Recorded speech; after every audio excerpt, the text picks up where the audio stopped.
They denied my 3 days off to bury my dad. You'll need to choose between work and family, HR said coldly. I nodded, walked out, and that night I did something that cost them $4.3 million.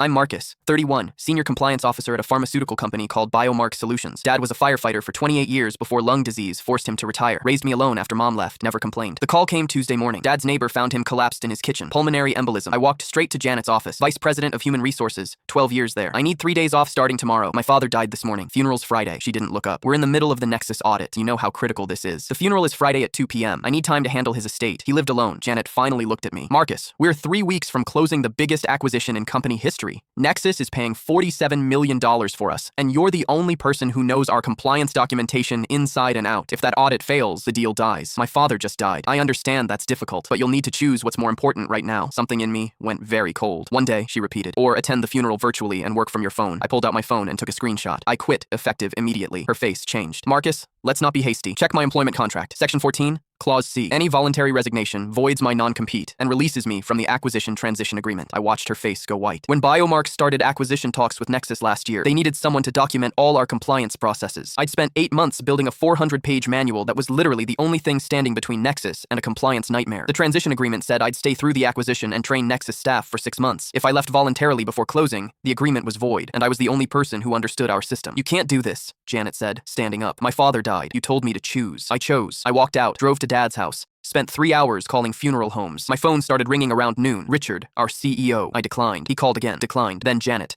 Then our lead counsel. I turned my phone off. That night, I emailed Nexus's compliance team. Subject line: critical information regarding Biomark acquisition. I explained that I was no longer with Biomark, that I was the sole author of their compliance documentation, and that I'd consult with Nexus directly if they wanted an honest assessment of what they were buying. Then I sent it. Thursday morning, I was at the funeral home when my phone exploded. 23 missed calls. The Nexus deal was contingent on their compliance review scheduled for Monday. Without me, they had no one who could walk Nexus through the documentation. I listened to one voicemail, Richard's voice, shaking. Marcus, please, we can work this out. Name your price. I deleted it. Went back to choosing flowers for Dad's casket. The funeral was Friday at 2 p.m. Dad's old crew from the firehouse showed up in uniform. His best friend Danny gave a speech about how Dad once carried a woman out of a burning building, went back in for her cat, and never mentioned it again. I broke down during that part. Saturday morning, Catherine Wu from Nexus called. Marcus, I did some digging after your message. Found some things in Biomark's filing history that concern me. Can we talk? We talked for 2 hours. I walked her through every shortcut Biomark had taken, every compliance gap I'd documented but been told to downplay, every potential FDA violation I'd flagged and been ignored about. Jesus, she said finally. And they were going to hide this? They just didn't think you'd ask the right questions. Monday morning, Nexus pulled out of the acquisition. Biomark's stock dropped 34% in 1 day. Tuesday, Catherine offered me a job, Director of Regulatory Compliance at Nexus. I took it. 3 weeks later, Richard emailed. Biomark was facing an SEC investigation. The board had fired him and Janet. I forwarded his email to the entire Biomark compliance team with one line. They made me choose. I did.